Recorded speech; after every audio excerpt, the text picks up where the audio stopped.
Oui, tu vas dire à ton Dieu ce matin, Seigneur, j'ai besoin de toi. J'ai besoin de toi que tu me parles. J'ai besoin de toi que tu me donnes la réponse aux questions que je n'ai même pas posées, puis tu t'appelles la vie. Prions au nom puissant de notre Seigneur Jésus-Christ. Alléluia.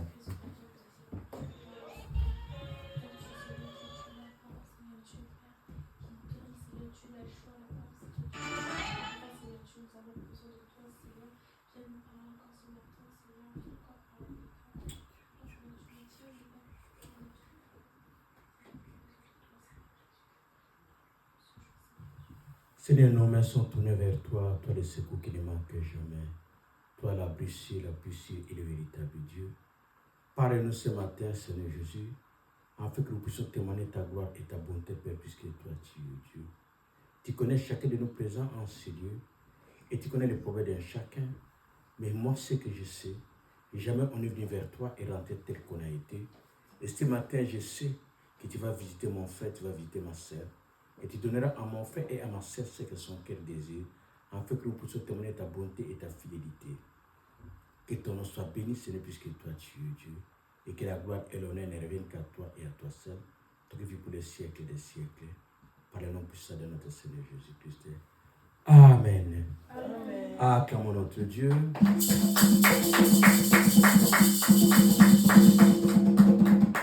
Oui, nous allons prendre nos Bibles. Nous allons lire la parole de Dieu.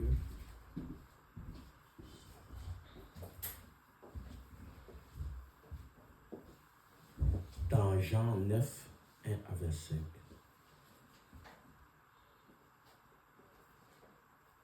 Jean 9, 1 à 25, s'il vous plaît. Lève-nous pour la parole, s'il vous plaît. Jean 9, 1 à 25, je lis la parole du Seigneur. Seigneur, en partant, Jésus aperçut sur son chemin un homme qui était aveugle de naissance. Ses disciples lui posèrent alors cette question. Dis-nous, maître, pourquoi cet homme est-il né aveugle? Est-ce à cause de son propre péché ou de celui de ses parents? Jésus répondit, cela n'a pas de rapport avec son péché ni avec celui de ses parents. C'est pour qu'en lui, tout puisse voir que ce que Dieu est capable de faire. Il nous fait accomplir les œuvres de celui qui m'a envoyé tant qu'il fait jour. La nuit vient où plus personne ne pourra travailler. Aussi longtemps que je suis encore dans le monde, je suis la lumière du monde. Après avoir dit cela, Jésus cracha par terre et avec sa salive, il fit un peu de boue qu'il appliqua sur les yeux de l'aveugle. Puis il lui dit, va te laver au réservoir de Siloé. Le mot Siloé veut dire envoyé. L'aveugle alla se laver et à son retour, il voyait.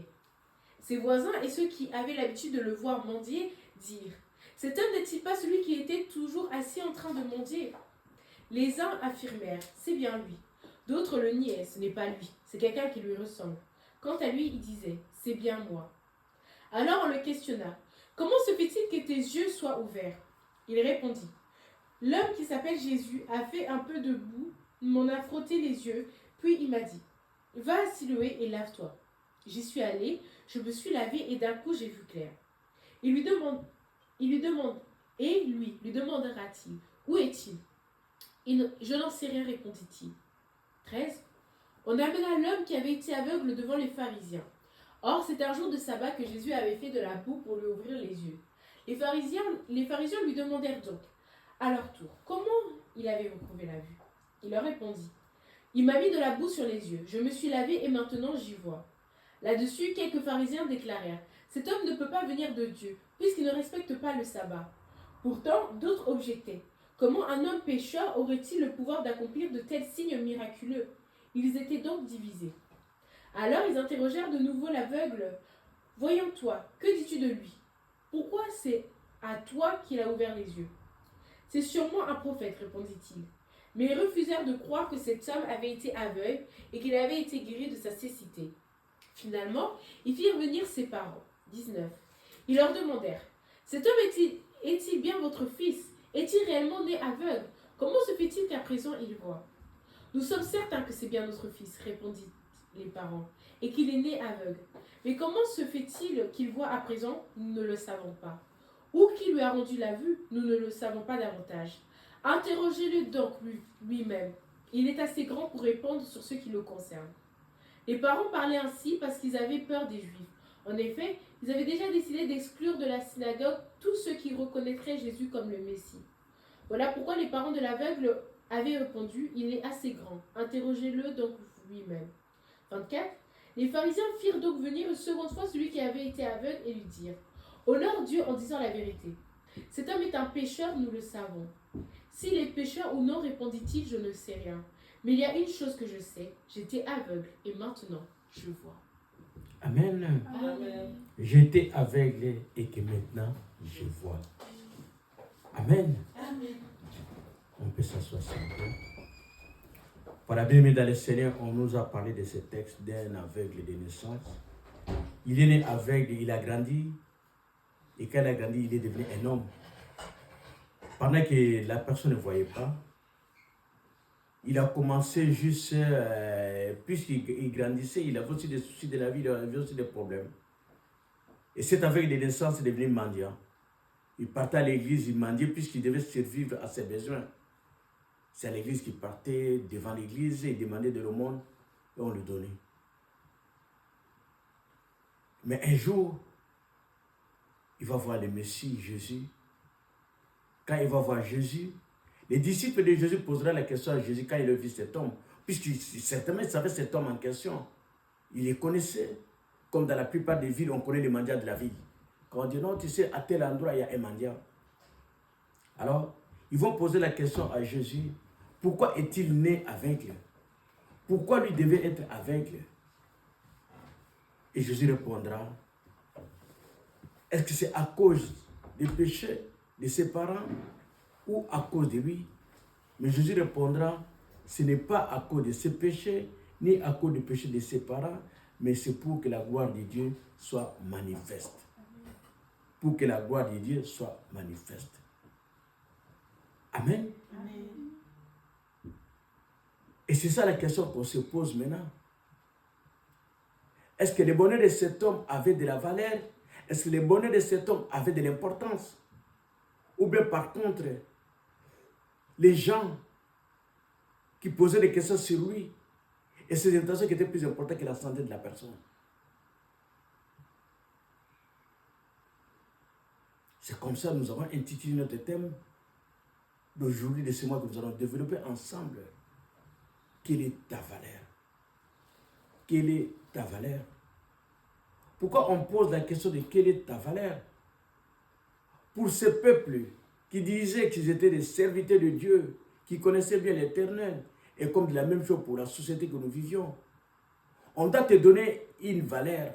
On doit te dire ce que toi tu es, afin que la société reconnaisse ce que toi tu es. C'est pour ça qu'on a toujours le système d'identification. On doit t'identifier pour, en fonction de cette identité, en fonction de cette identification, on te donne de la valeur que toi tu as. De la valeur que toi tu es. Et pour cet homme, la société l'avait appelé mendiant. Pour la société, il était mendiant. Pour la société, il n'avait pas de la valeur. Puisque la valeur que la société donne, c'est cette valeur-là qui représente ta vie. Pour eux, c'était un mendiant. Quand on parlait de cet homme, c'était un mendiant. Et pour aller trop loin, quand on parlait de cet homme, tu connais les mendiants qui viennent tout le temps à l'église. Ah, cet aveugle-là. On va le pointer par rapport à la valeur qu'on lui donne. C'est-à-dire c'est un aveugle et il est mendiant. Et quand on rentre dans la profondeur de ce texte, on voit que même la personne en question, qui était mendiant, qu'on avait identifié, mais quand le Seigneur est entré dans sa vie, quand le Seigneur a changé quelque chose dans sa vie, le monde qui le voyait mendiant, qui se présentait devant de lui, soi-disant pitié, ils ont refusé que cet homme change de situation, que cet homme change de la valeur. Il ne pouvait pas changer de la valeur. Pourquoi? Puisque pour eux, c'était un mendiant. Vraiment un mendiant. Les changements que le Seigneur pouvait amener dans la vie de cet homme, comme les changements que le Seigneur peut mettre dans ta vie, et posera tous les problèmes. Pourquoi? Puisque les gens qui sont autour de toi, ils prennent plaisir de te voir par rapport à ce que toi tu es. Pourquoi? Puisque la valeur que le monde t'a donnée, ils sont très contents, ils veulent te garder par rapport à cette valeur-là. Et quand on parle de toi, qu'on parle par rapport aux signes que les hommes voient, aux signes que le monde voit. Et pourtant, quand on a posé la question, pourquoi est-il né aveugle? Le Seigneur dira, c'est pour la gloire de Dieu. Alléluia. C'est pour la gloire de Dieu. C'est pour ça que nous savons très bien que pendant ces mois, nous allons beaucoup parler de la valeur. Alors, nous allons justement aujourd'hui, faute de temps, nous allons seulement définir qu'est-ce que la valeur. Et on nous parle de la valeur. On nous dit la valeur d'une chose, c'est ce qu'on pense, c'est ce qu'on paye pour l'obtenir. La valeur d'une chose, c'est ce qu'on paye pour l'obtenir. C'est-à-dire, si j'achète un pain est égal, par exemple, un pain, le prix d'un pain, c'est 1,60 €. La valeur de ce pain-là que moi j'achète, c'est 1,60 €. Quand j'achète le pain de 1,60 €, c'est la valeur que je donne à ces, à ces pains-là. J'achète une voiture, la valeur que je vais donner à ma voiture que j'achète, c'est le prix d'achat de ma voiture. C'est-à-dire, la valeur est par rapport au prix, par rapport à ce qu'on achète. C'est ça la valeur de toutes les choses. La maison, on va te demander ta maison coûte combien. C'est en fonction de ça. Et si tu veux même revendre ta maison, les experts vont venir pour évaluer le prix de cette maison-là. Et le prix-là vaut la valeur de la chose que nous connaissons très bien. Mais puisque nous sommes au devant de notre Dieu, puisque nous parlons de notre Dieu, alors, quelle est la valeur que le Seigneur donne à une personne? Quelle est la valeur que le Seigneur donne à nos vies? Nous allons prendre deux illustrations que nous allons illustrer aujourd'hui, qui nous permettra juste de mettre la base par rapport à la suite de notre enseignement, de nos prédications sur quelle est ta valeur. Puisque la valeur dépend du prix des choses qu'on paye pour l'obtenir. Nous allons parler d'une chose. Nous allons lire dans nous allons lire dans Matthieu, chapitre 27, versets 3 à 5.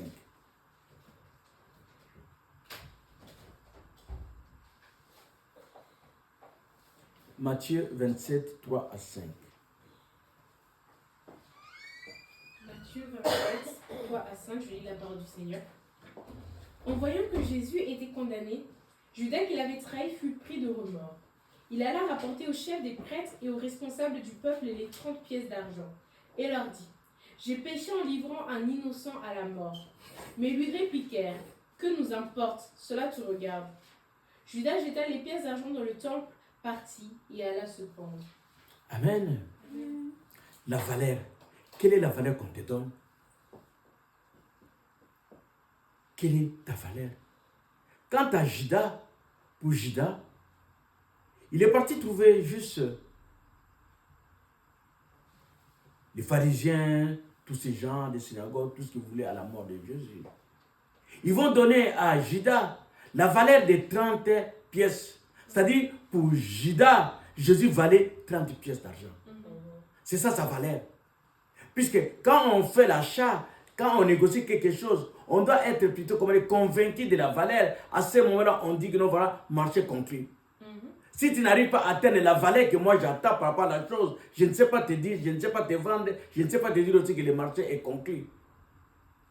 Mais oui, c'est par rapport à 3 pièces d'argent. C'est comme ça que le Seigneur nous dit, dans toutes choses, quelle est la valeur qu'on te donne? Pour Jésus, c'était 30 pièces d'argent. Et pour toi, ta valeur, c'est quoi? Puisqu'au niveau de la valeur, on comprend que la valeur peut avoir deux sortes de valeurs. La valeur peut être soit par monnaie, comme la valeur peut être aussi par nature.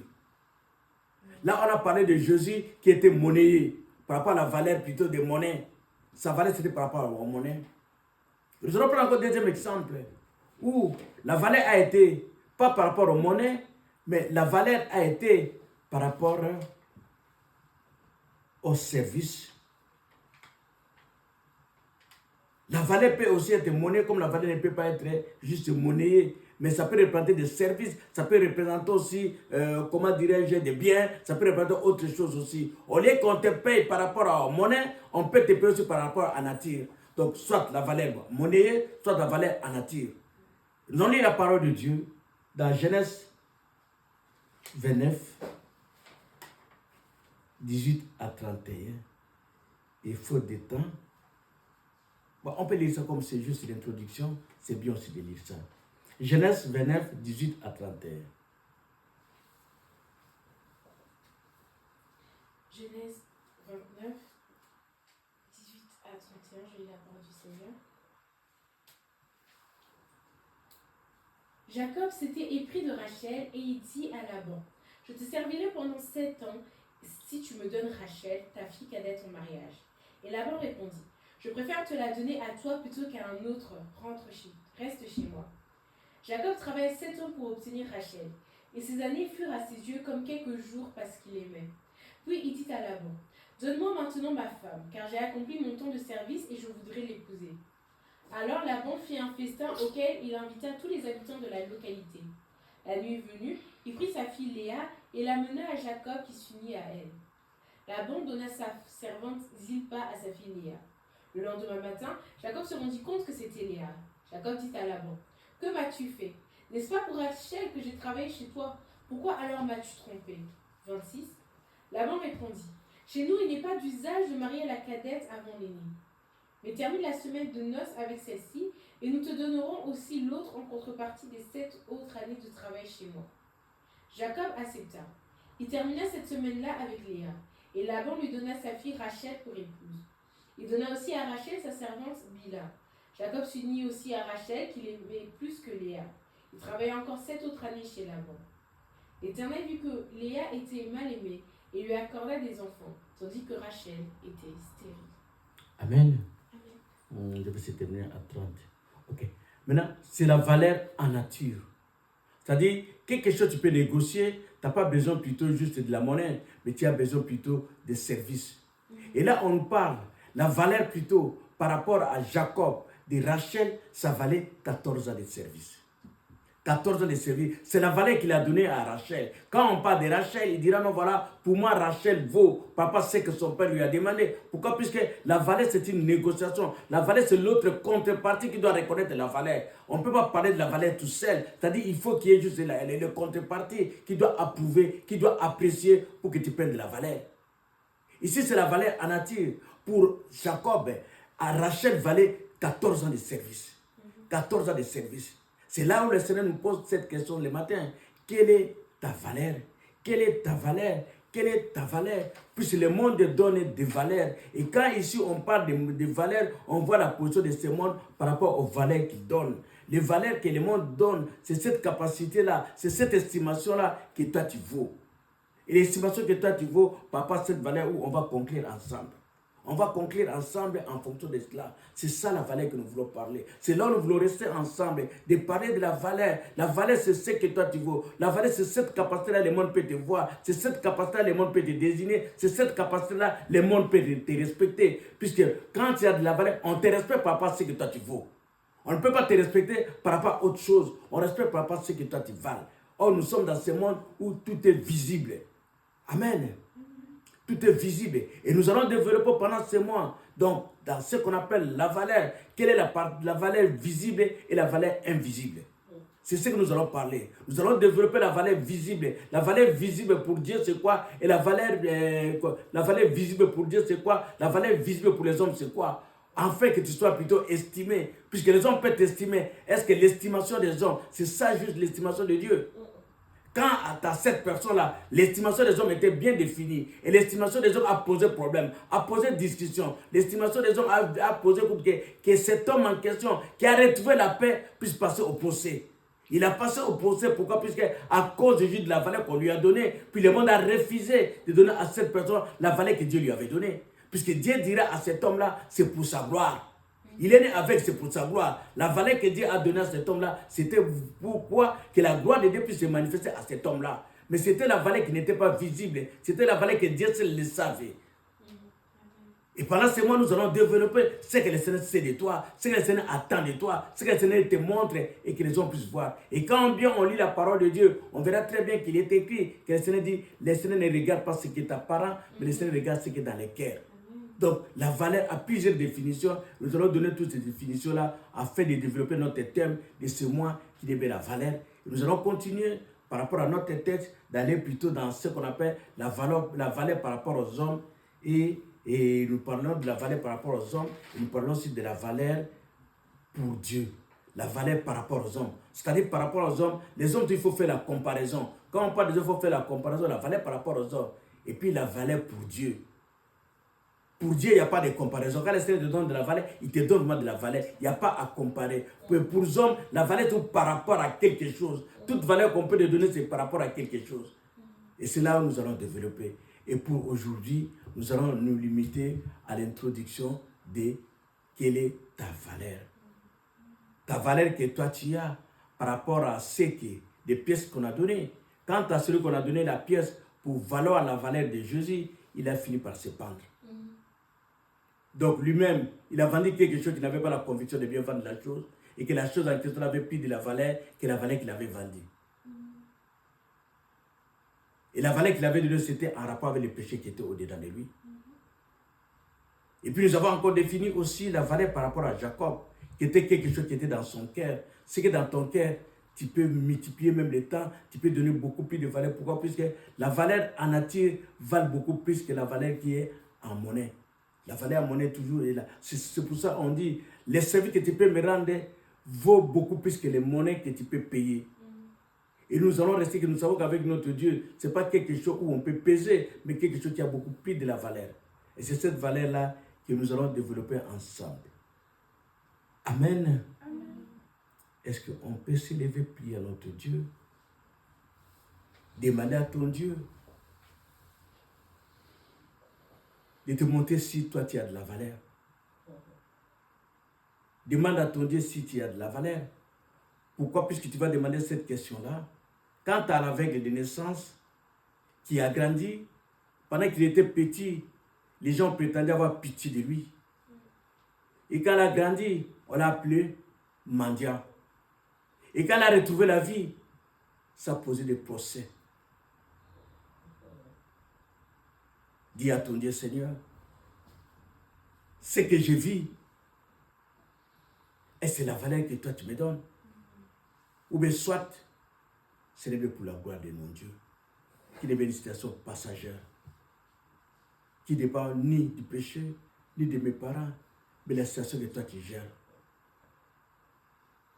Nous prions en nom puissant de notre Seigneur Jésus-Christ.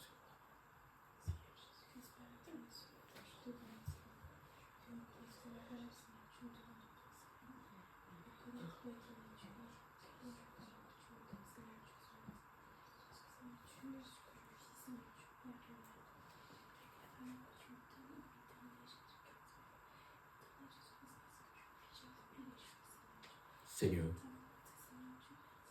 nous sommes là au-devant de toi, Père, puisque toi, tu nous connais. Tu as dit à ton serviteur Jérémie, pendant que tu n'étais qu'une masse informe, toi, tu lui as donné de la valeur. Pendant que Jérémie n'était qu'une masse informe, tu lui as donné de la valeur. Pendant que mon frère n'était qu'une masse informe, tu lui as donné de la valeur. Pendant que le monde appelle mon frère mendiant, toi tu dis, il n'est pas aveugle, mais il voit. La valeur t'appartient puisque toi le maître de la vie. Tu as bien voulu partir avec ce texte de l'aveuglement à la vie. Et de l'aveuglement à la vie pour nous faire voir que les gens que tu ne voyais pas, qui te prenaient la compassion, ne t'aimaient pas. Ils prenaient plaisir de ta situation pour que tu sois à leur service.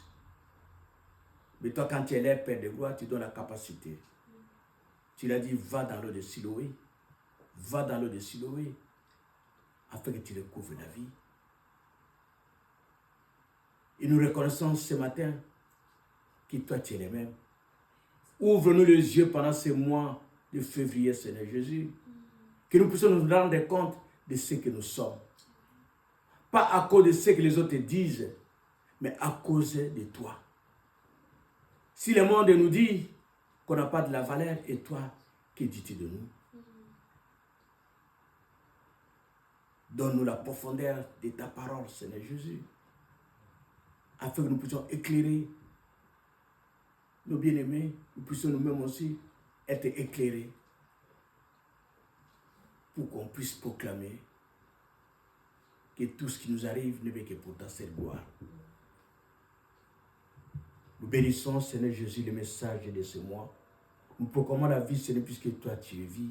Nous t'invoquons, Seigneur Jésus, toi qui as dit dans Jérémie 33, 3, invoque-moi, je te répondrai, je te montrerai des choses cachées que tu ne connais pas. Nous voulons expérimenter, Seigneur Jésus, oh Dieu, cette parole, Père de gloire. De Jérémie 33, 3, Seigneur Jésus, que tu nous ouvres les yeux, Seigneur mon Dieu, mon roi. Comme tu as ouvert les yeux de cet aveugle de naissance, Seigneur Jésus, qui était un enfant et qui est devenu un homme, Seigneur Jésus. Mais c'est quand il est devenu un homme, Seigneur mon Dieu, mon roi, tu as fait des choses dans sa vie. Et quand tu as fait des choses dans sa vie, il répondra, ce que je sais, j'ai retrouvé la vie. Merci pour ta fidélité, merci pour ta grâce. Nous bénissons, Seigneur Jésus, ce mois de février qui commence avec toi. Nous proclamons la vie, Seigneur, puisque toi tu es vie. Nous proclamons ta faveur dans toutes tes choses. Et nous proclamons aussi que pendant ce mois de février, si le monde ne nous donne pas de la valeur, mais toi tu nous donneras de la valeur. Car nous avons des prix à tes yeux. Que la gloire, Seigneur Jésus, et l'honneur ne reviennent qu'à toi et à toi seul. Toi qui vis pour les siècles des siècles. Par le nom puissant de notre Seigneur Jésus-Christ.